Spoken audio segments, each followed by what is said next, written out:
All exam कट्टा या YouTube चॅनलवर भविष्यातील सर्व प्राध्यापकांचं सहर्ष स्वागत. मित्रांनो, अनेक विद्यार्थी मेसेज करत होते, फोन करत होते. त्यानुसार आपण सेट परीक्षा अर्ज प्रक्रिया कधी राबवली जाणार आहे, तर 24 फेब्रुवारी 2025 पासून अर्ज प्रक्रिया सुरू झालेली आहे.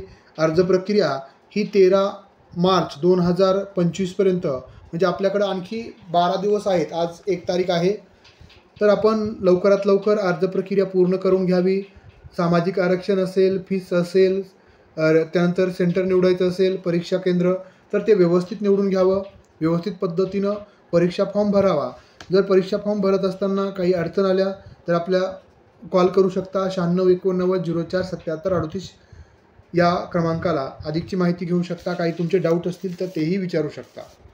बघा, आता महत्त्वाचा प्रश्न आहे की महाराष्ट्र राज्य सेट परीक्षा उत्तीर्ण होणे आता याच परीक्षेमध्ये का महत्त्वाचं आहे, किंवा सेट नेट असल्यानंतर तुम्हाला भविष्यामध्ये कोणकोणत्या संधी उपलब्ध आहेत. त्याचबरोबर अनेक विद्यार्थी म्हणत आहेत की सेट नेट उत्तीर्ण होऊन आम्हाला काय फायदा होणार नाही आहे. बघा, सेट नेट उत्तीर्ण झालं तरी देखील तुम्हाला घरी येऊन कुणी तुम्हाला विचारणार नाही की आमच्या कॉलेजमध्ये, आमच्या विद्यापीठामध्ये तुम्हाला जॉबची संधी आहे, तुम्ही या, आमच्याकडं जॉब करा. अशा पद्धतीनं आता तुम्हाला विचारलं जाणार नाही. तुम्हाला स्वतः तुमच्या संधी ठोठावाव्या लागतील. म्हणजे आपल्याला जसं आपण पूर्वी संधी आपल्या दरवाजाला येऊन टॉक करायची, आज आपल्याला स्वतः जावं लागतं. आपल्या संधी आपण पात्र झाल्यानंतर त्या शोधाव्या लागतात. तर सेटनेट संदर्भात आपण पेपर 1, पेपर 2 संदर्भात अतिशय कमी शुल्कामध्ये मार्गदर्शन करत असतो. तुम्ही व्हिडिओ पाहू शकता. पण याच्यानंतर अनेक विद्यार्थ्यांच्या प्रश्नाला कुठंतरी समाधान करता यावं, त्यांना कुठंतरी भविष्याची शाश्वती देता यावी, या उद्देशानं आपण हा व्हिडिओ बनवत आहोत. त्यामुळं हा व्हिडिओ शेवटपर्यंत पहा. हा व्हिडिओ आवडला तर निश्चित आपले मित्रमैत्रिणी जे सेटनेट उत्तीर्ण आहेत आणि जे सेटनेटची तयारी करत आहेत त्यांना पाठवायला विसरू नका. त्याचबरोबर आपण जर या चॅनलला नवीन असाल तर चॅनलला सबस्क्राईब करायला विसरू नका, जेणेकरून आपल्याला अशा पद्धतीच्या सर्व अपडेट येत राहतील. बघा, सुरुवातीला तुम्हाला सेट किंवा नेट परीक्षा उत्तीर्ण झाल्यानंतर कशा पद्धतीनं महत्त्व आहे, तर सहाय्यक प्राध्यापक पदासाठी पात्रता महाराष्ट्र आणि गोवा राज्यासाठी आपली सेट परीक्षा घेतली जाते, जी पुणे विद्यापीठाच्या सेट भवनमार्फत त्याचं आयोजन केलं जातं. आणि परीक्षा पात्रता मिळवल्यानंतरनं हे आपल्या असिस्टंट प्रोफेसरसाठी विद्यापीठ स्तरावर, महाविद्यालय स्तरावर तुम्हाला सहाय्यक प्राध्यापक व्हायचं असेल तर सेटनेट अनिवार्य आहे. त्यानंतर नोकरी संधी, नोकरीची प्राध्यापक म्हणून आपल्याला जॉब करायचा असेल, अनेक महाविद्यालय असतील, विद्यापीठं, डीम युनिव्हर्सिटी, महाराष्ट्र शासनाचे केंद्रीय विद्यापीठं, ह्या सर्व विद्यापीठामध्ये तुम्हाला सेटनेट असणं गरजेचं आहे. दोन्हीपैकी कोणती एक असेल तरीही चालतं. त्यामुळे ही परीक्षा उत्तीर्ण झाल्यास अध्यापन क्षेत्रात चांगल्या नोकरीची संधी मिळू शकते. पुणे, मुंबईसारख्या ठिकाणी आपल्या सर्वांना माहिती, नवीन शैक्षणिक धोरणानुसार विदेशातील अनेक विद्यापीठं पुणे, मुंबई, नागपूर या ठिकाणी महाराष्ट्रामध्ये आपल्या ब्रँचेस सुरू करत आहेत. भले मग त्यांनी जर आपल्या महाराष्ट्रामध्ये ब्रँचेस सुरू झाले, त्यांना इकॉनॉमिक्सचा प्राध्यापक पाहिजे असेल तर ते अमेरिकेतून आणणार नाही आहेत, तो भारतातलाच किंवा महाराष्ट्रातला घेणार आहेत. त्यामुळं आपण आपलं क्वालिफिकेशन, आपण आपली पात्रता, आपण पात्र असणं गरजेचं आहे त्या ठिकाणी संधीचा फायदा घेण्यासाठी. त्यानंतर दुसरा महत्त्वाचा मुद्दा आहे की शासकीय व अनुदानित महाविद्यालयामध्ये नोकरी. आपण ऐकलं असेल मागच्या 2 दिवसामध्ये जे 10,000 12,000 जे काही प्राध्यापकांची भरती प्रक्रिया मागच्या 15 वर्षापासून रखडलेली आहे, त्याला कुठंतरी मार्ग, आणि हा मार्ग का निघत आहे, कारण की नवीन शैक्षणिक धोरणाची जर काटेकोर पद्धतीनं अंमलबजावणी करायची असेल तर तुम्हाला प्रत्येक महाविद्यालयामध्ये, प्रत्येक विद्यापीठामध्ये प्राध्यापक, सहाय्यक प्राध्यापक, असोसिएट प्रोफेसर ह्या जागा भराव्या लागणार आहेत. त्यामुळं शासकीय असू देत, अनुदानित महाविद्यालयामध्ये आपल्याला राज्य शासनाच्या महाविद्यालयामध्ये प्राध्यापक पदासाठी, सहाय्यक प्राध्यापक पदासाठी नियुक्ती व्हावी असेल तर सेट किंवा नेट परीक्षा उत्तीर्ण असणं गरजेचं आहे. त्यानंतर संशोधन आणि शिष्यवृत्तीच्या संधी. बघा, काही शिष्यवृत्तीसाठी आणि संशोधन क्षेत्रात प्रवेशासाठी सेट आणि नेट महत्त्वाची परीक्षा मानली जाते.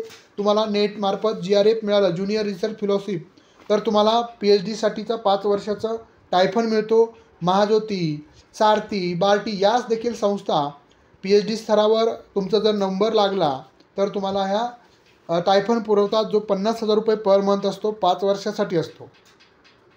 अशा पद्धतीच्या ह्या संधी आहेत. त्यानंतर पुढे बघा, सेट नेट परीक्षा उत्तीर्ण झाल्यानंतर आणखी बघा सहाय्यक प्राध्यापक, ज्यामध्ये तुम्हाला मिनिमम कमीत कमी पात्रता असणार आहे सेट नेट, जे विद्यापीठ त्यानंतर महाविद्यालय यासाठी तुम्ही अर्ज करू शकता.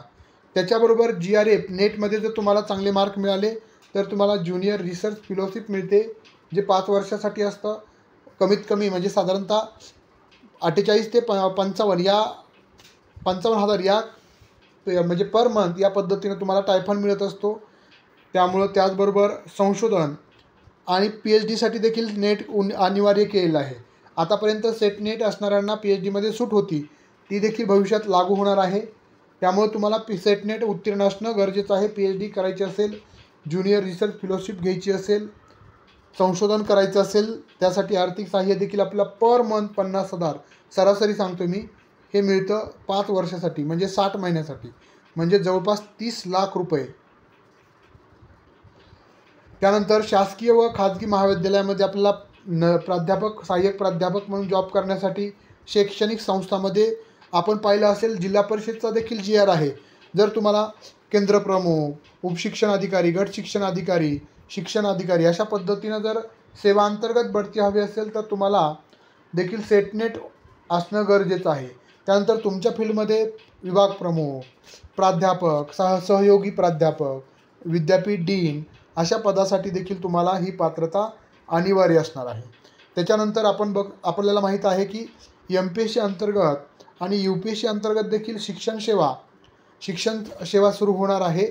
त्याचबरोबर शिक्षण संचालक अशा वेगवेगळ्या पदावर जाण्यासाठी तुम्हाला सेट नेट परीक्षा, जे शिक्षण क्षेत्रातील सर्वोच्च पद आहे, त्यावरही तुम्ही जाऊ शकता. त्यामुळे जे विद्यार्थी सेट नेट उत्तीर्ण नसतील आणि नव्यानं तयारी करत असतील तर त्यांच्यासाठी निश्चितच ही खूप चांगली संधी आहे की याच 15 जून 2025 रोजी होणाऱ्या सेट परीक्षा उत्तीर्ण होऊन तुम्ही तुमच्या संधी शोधू शकता, निर्माण करू शकता आणि येणाऱ्या प्राध्यापक भरतीचा तुम्ही भाग होऊ शकता. विद्यापीठामध्ये अध्यापनाची संधी तुम्हाला मिळू शकते. नेट उत्तीर्ण झाल्यामुळे राष्ट्रीय स्तरावरील विद्यापीठ, महाविद्यालयामध्ये तुम्ही काम करू शकता. त्याचबरोबर आपण या सेट 15 जूनला जी सेट परीक्षा होणार आहे त्यासाठी नव्यानं आपण सेट नेट परीक्षा 2024-25 पेपर 1 आणि पेपर 2 मराठी, पेपर 2मध्ये पेपर 1 अनिवार्य आहे, पेपर 2मध्ये मराठी, त्यानंतरनं इंग्लिश, त्याचबरोबर अर्थशास्त्र, वाणिज्य, त्याबरोबरच इतिहास, राज्यशास्त्र, त्यानंतरनं मराठी, त्यानंतर शिक्षणशास्त्र, ग्रंथालयशास्त्र हे विषय पेपर 2चे उपलब्ध आहेत. कोर्सचा कालावधी असणार आहे 1 वर्षाचा. बघा, अभिनय तो कभिनय ही संधी जर सोडली तर भविष्यामध्ये आपले स्पर्धक वाढणार आहेत आणि येणाऱ्या भविष्यातील शिक्षण पद्धत म्हणजे प्राध्यापक भरतीचा आपल्याला भाग होता येणार नाही. त्यामुळं अभिनय तो कभिनय 1 वर्षाचा कालावधी असेल. ऑनलाईन आणि रेकॉर्डेड बॅच उपलब्ध असणार आहे. दर दिवस लाईव्ह लेक्चर, रेकॉर्डेड व्हिडिओ, जुन्या प्रश्नपत्रिकेचं विश्लेषण, टेस्ट सिरीज, सर्व PDF notes, recorded unlimited lectures हे सर्व तुम्हाला मिळणार आहेत ऑल एक्झाम कट्टा या ॲपच्या माध्यमातून. त्याचबरोबर 9689 04 77 38 या क्रमांकाला देखील तुम्ही फोन करून बॅच संदर्भात चौकशी करू शकता. आपल्या बॅचची फीस फक्त दोन्ही पेपरची फक्त 3000 रुपये असणार आहे, ती देखील एका वर्षासाठी. हा म्हणजेच एक व्यवसाय म्हणून नाही तर एक आपल्याला मार्गदर्शन म्हणून किंवा ज्या विद्यार्थ्यांना आर्थिक अडचण आहे, ज्यांना प्राध्यापक भरतीची संधी हवी आहे, त्यानंतर ज्यांची परिस्थिती खूप नाजूक आहे, अशा विद्यार्थ्यांना कमी पैशामध्ये मार्गदर्शन मिळावं या उद्देशाने आपण हे क्लास चालवत आहोत. तर ऑल एक्झाम कट्टा याच्या गुगल प्ले स्टोरवरील चॅनलच्या म्हणजे ॲपच्या माध्यमातून तुम्ही कोर्स जॉईन करू शकता किंवा या 9689 04 77 38 या क्रमांकाला फोन करून तुम्ही चौकशी करा. यापूर्वी झालेले रिझल्ट तुम्ही पाहू शकता. आपण आपल्या चॅनलवर अपलोड केलेले आहेत. त्यावर आपले चॅनलवर आपण पेपर 1, पेपर 2चे महत्त्वाचे जे काही मोजके व्हिडिओज असतील तेही आहेत. ते आवडल्यानंतरच तुम्ही कोर्स जॉईन करू शकता. चालेल. सर्वांना येणाऱ्या परीक्षेसाठी, अभ्यासासाठी खूप खूप शुभेच्छा. धन्यवाद.